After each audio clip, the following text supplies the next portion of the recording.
বিসমিল্লাহির রহমানির রহিম। প্রিয় শিক্ষার্থী বন্ধুরা, আজকে আমি তোমাদের সঙ্গে আলোচনা করব তোমাদের নবম দশম শ্রেণীর রসায়ন, অর্থাৎ রসায়নের আমি তৃতীয় অধ্যায় নিয়ে পূর্বে অর্থাৎ 9 নাম্বার ক্লাস পর্যন্ত আমি আলোচনা করেছি। তোমাদেরকে আমি বলেছিলাম যে আমরা যখন একটি পরমাণুর ইলেকট্রন বিন্যাস করি তখন ইলেকট্রন বিন্যাসের ভিতরে কিছু ব্যতিক্রম আছে, যা তোমাদের সেই ব্যতিক্রম প্রশ্নগুলোই পরীক্ষায় আসে।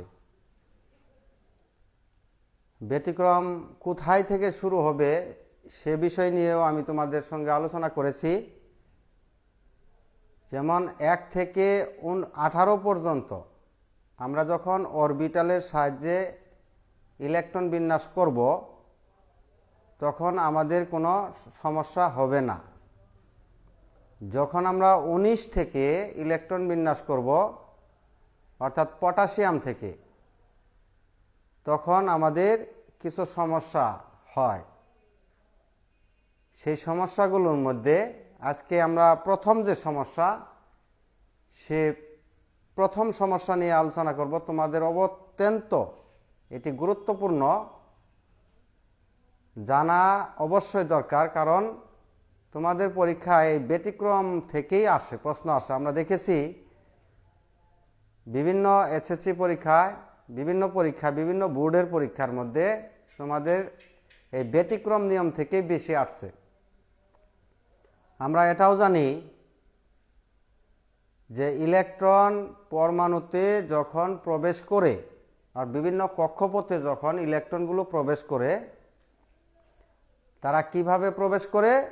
নিম্ন শক্তি স্তর থেকে ক্রমান্বয়ে উচ্চ শক্তি স্তরের দিকে ইলেকট্রনগুলো প্রবেশ করে।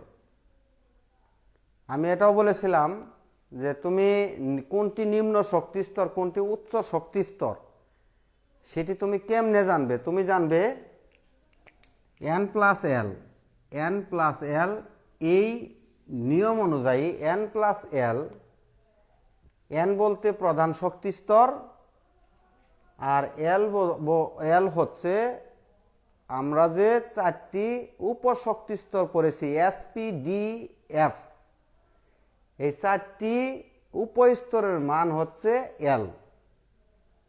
যেমন তোমরা কেমনে বুঝবে যে এটি ইলেকট্রন আগে কেন নিম্ন শক্তি স্তরে যে প্রবেশ করে? এটা নির্ভর করে এই n+l এর মানের উপর। যেমন ধরো আমরা যখন ইলেকট্রন বিন্যাস করি, যে প্রথম যে শক্তি স্তর আছে অরবিটালের সাহায্যে, তখন আমরা একটা বলি 1s। প্রথম শক্তি স্তরের বলি আমরা 1s, কারণ প্রথম শক্তি স্তর উপস্তর হচ্ছে একটি, সেই শক্তি স্তরের নাম হচ্ছে s। আর প্রথম শক্তি স্তরের জন্য প্রথম 1 লিখব 1s। আর দ্বিতীয় শক্তি স্তর যখন আমরা লিখি তখন হচ্ছে 2s 2p।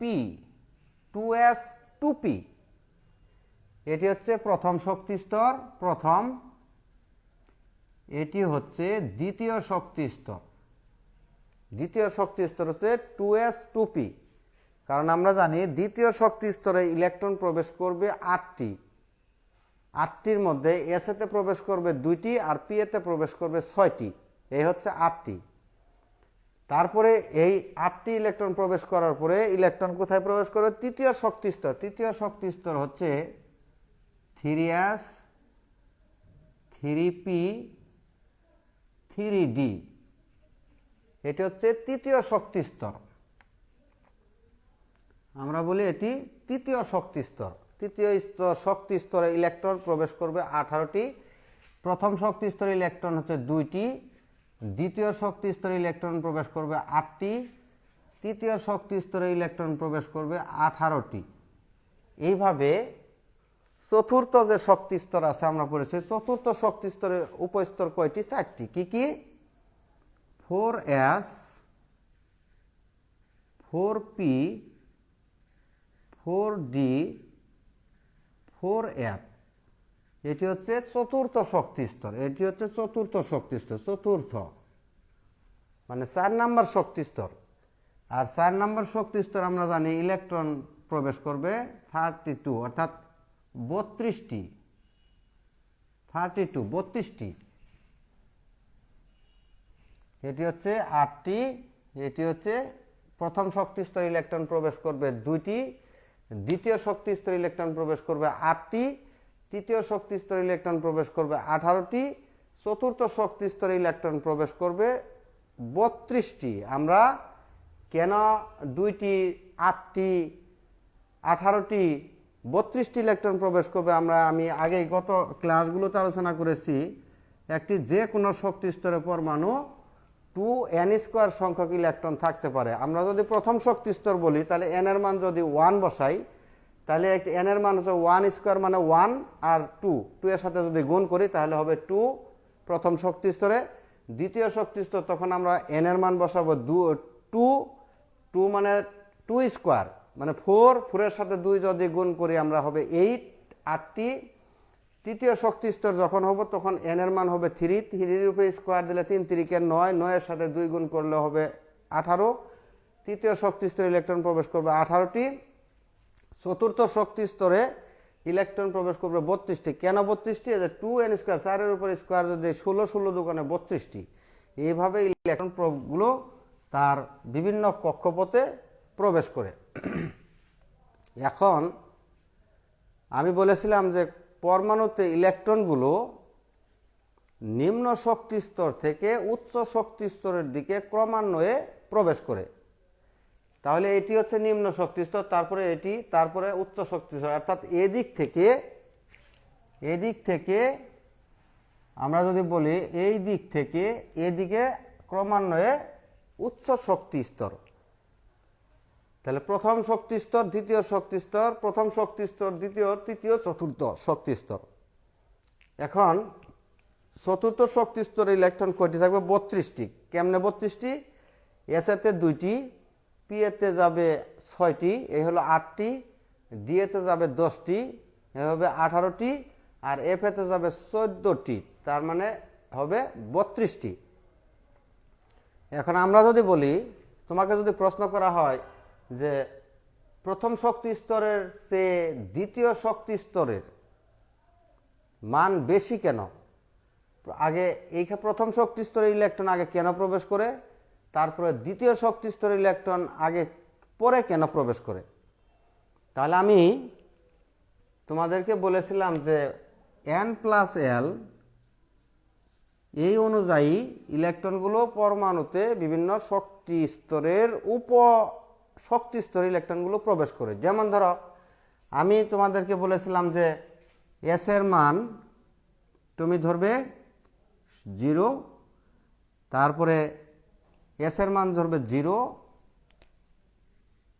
এস এর মান ধরবে 0, তারপরে পি এর মান ধরবে 1, ডি এর মান তোমাকে ধরতে হবে 2, এফ এর মান তোমাকে ধরতে হবে 3। আর এগুলি হচ্ছে এল এর মান।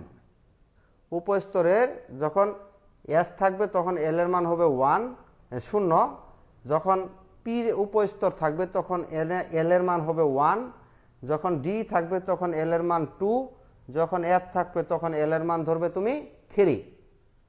তো আমরা যদি এখন এইখানে যদি আমরা শক্তির ক্রম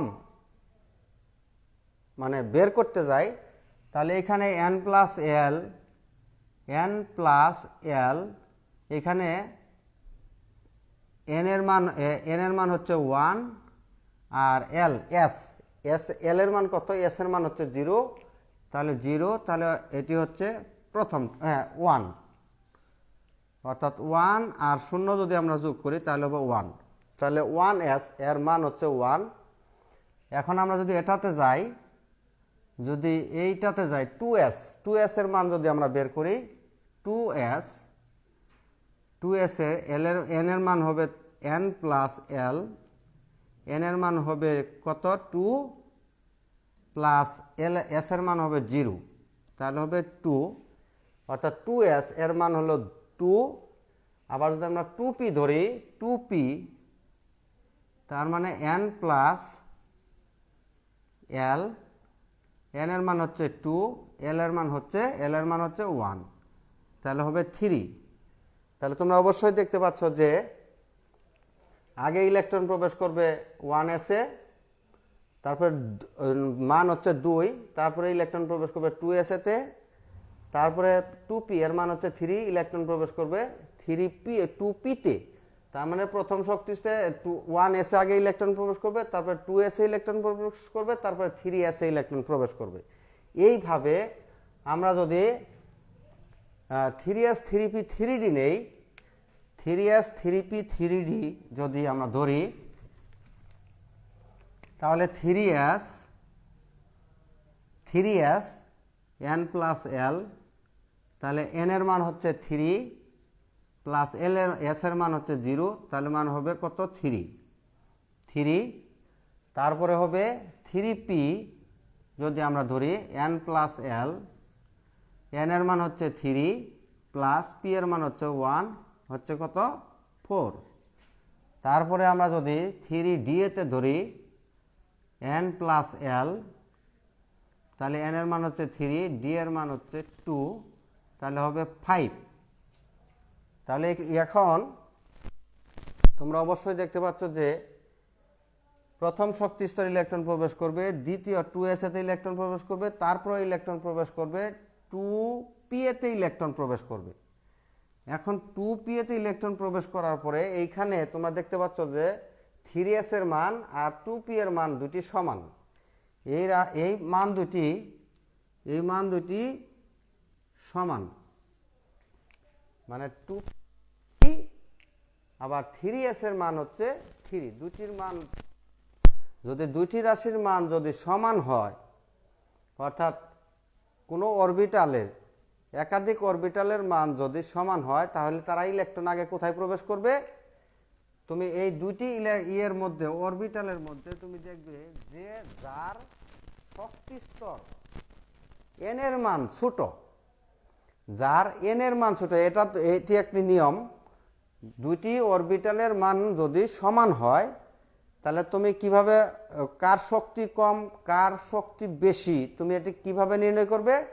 যার n এর মান যার কম, n সমান হচ্ছে 2 আর এইখানে n সমান হচ্ছে 3, যার n এর মান ছোট সেটাতে আগে ইলেকট্রন প্রবেশ করবে, এটি হচ্ছে নিয়ম।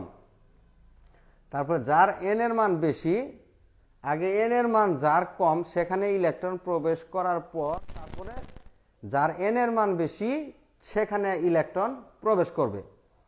প্রিয় শিক্ষার্থী বন্ধুরা, তোমাদের এইখানে ব্যতিক্রম, তোমরা অবশ্যই এটি হচ্ছে একটি নিয়ম যে দুটি অরবিটালের মান যদি সমান হয়, তাহলে ইলেকট্রন আগে কোথায় প্রবেশ করবে? যার মান n এর মান যার কম ছোট সেখানে আগে ইলেকট্রন প্রবেশ করবে। তারপরে তার ইলেকট্রন যার n এর মান কম সেখানে ইলেকট্রন তোমাকে ফুলফিল দেওয়ার পরে তারপরে n এর মান যার বেশি সেখানে ইলেকট্রন প্রবেশ করবে। এটি হচ্ছে 1 নাম্বার নিয়ম। 2 নম্বরে তারপরে কি করবে? ইলেকট্রন 3 এর চেয়ে 3p এর মান বেশি, এখানে ইলেকট্রন প্রবেশ করবে। তারপরে আমরা করব কি? আমরা যদি 4s, আমরা এখানে বলেছিলাম যে এখানে আমরা যদি লিখি যে 4s পাশাপাশি লিখি 4s 4p 4d 4f। এখন আমরা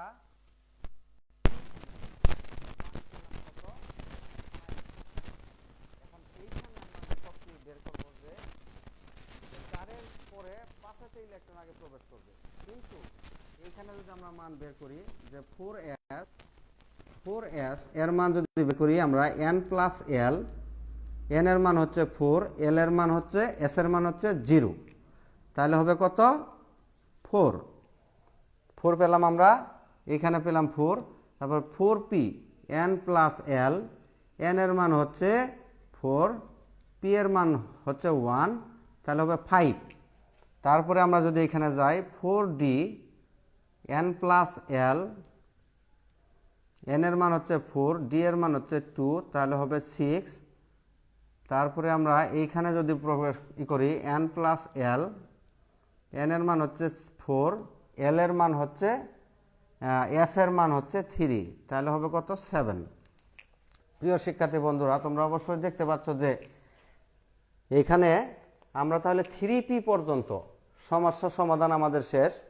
প্রথমে 1, তারপরে 2, 2 এতে প্রবেশ করবে যার মান 2 সেখানে প্রবেশ করবে, তারপরে প্রবেশ করবে 2p, 2p কেন প্রবেশ করবে, এখানে শক্তি স্তরের মান, প্রধান শক্তি স্তরের মান ছোট, n এর মান ছোট, এখানে প্রবেশ করবে, তারপরে 3s এতে প্রবেশ করবে, তারপরে 3p এতে ইলেকট্রন প্রবেশ করবে। তারপরে আমরা দেখতেছি যে 3d এর মান তোমরা অবশ্যই দেখতে পাচ্ছ 5, আর এই যে এখানে 4s এর মান হচ্ছে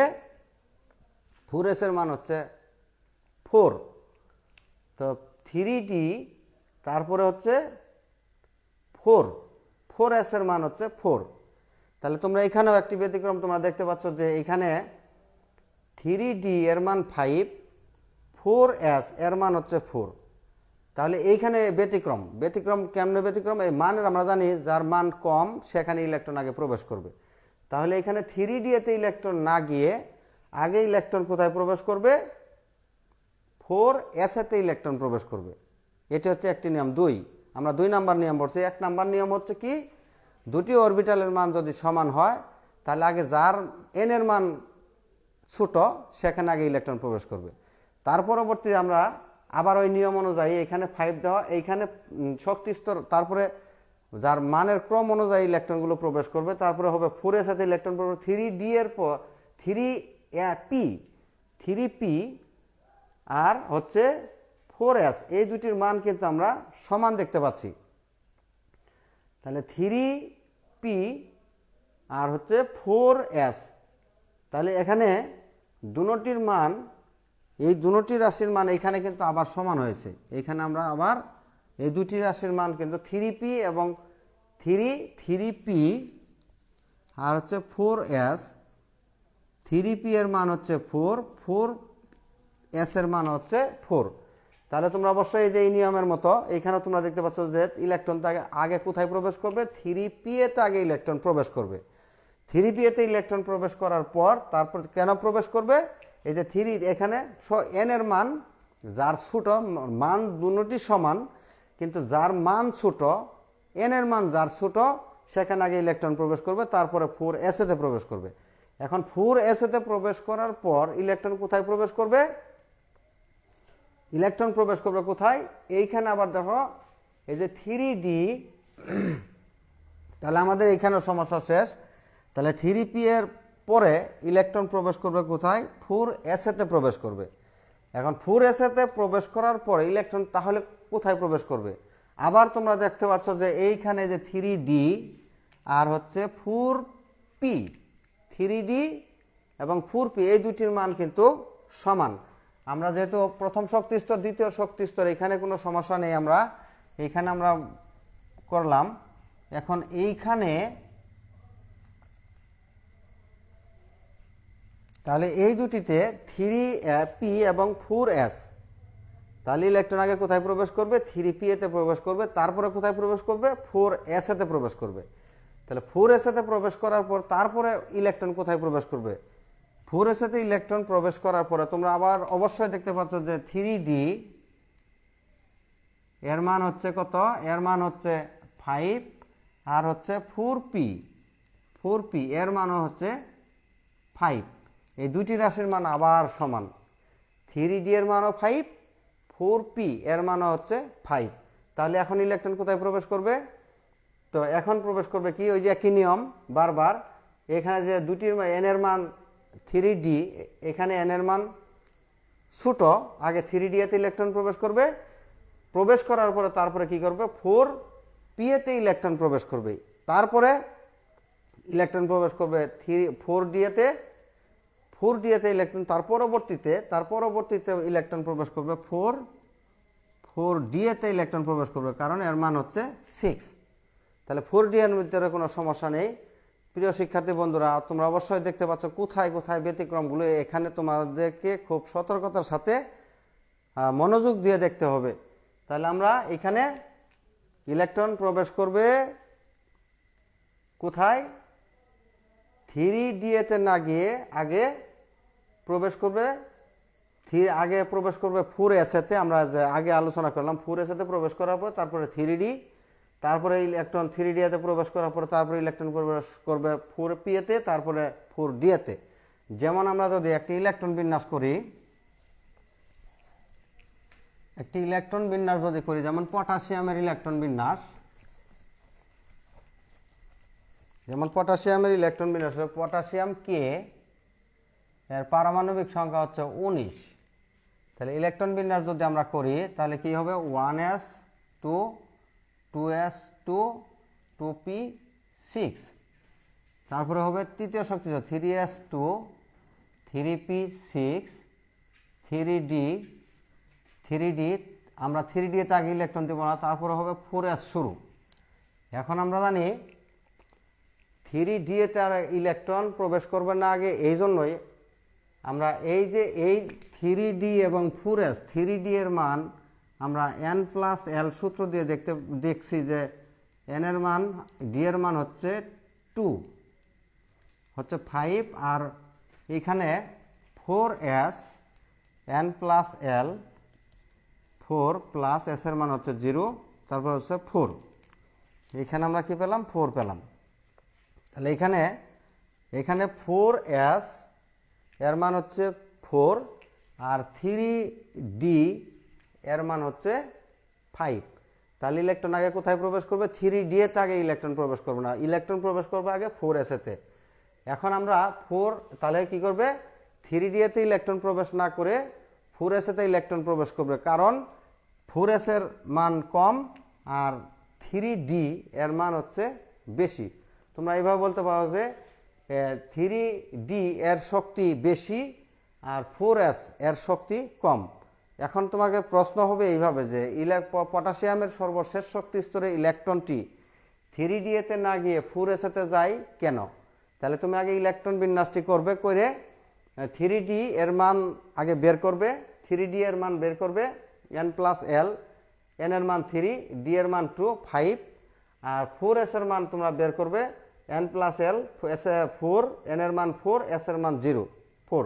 তাহলে তুমি বলবে যে উপরোক্ত মান থেকে দেখা যায় যে 3d এর মান বেশি বড় আর 4s এর মান ছোট, এই জন্যই ইলেকট্রন আগে 4s-তে প্রবেশ করবে, তারপরে 3d-তে প্রবেশ করবে। তাহলে আমরা যদি ইলেকট্রন বিন্যাস করি তাহলে এখানে হিসাব করি, পটাশিয়ামের 19, তারপরে এখানে হবে 2 4 4 10, 10 আর 2 হচ্ছে 12, 12 আর 6 হচ্ছে 18, 18। এখন ইলেকট্রন কোথায় প্রবেশ করবে, 18 আর 1 এই s-তে প্রবেশ করবে। তার মানে এখানে 3d-তে ইলেকট্রন প্রবেশ করবে না, অর্থাৎ এটি হবে 3d-তে শূন্য হবে।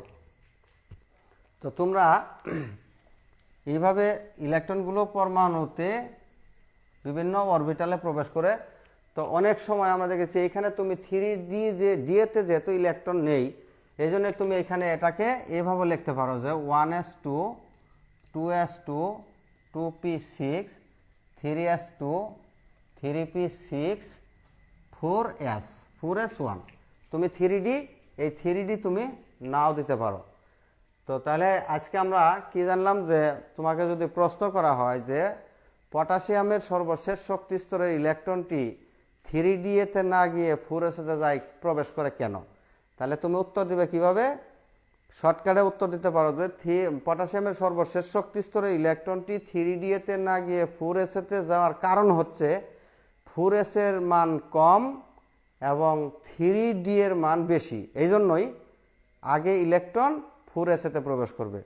তো সকলের সুস্বাস্থ্য কামনা করে আজকের মতো এখানে শেষ করছি। আসসালামু আলাইকুম।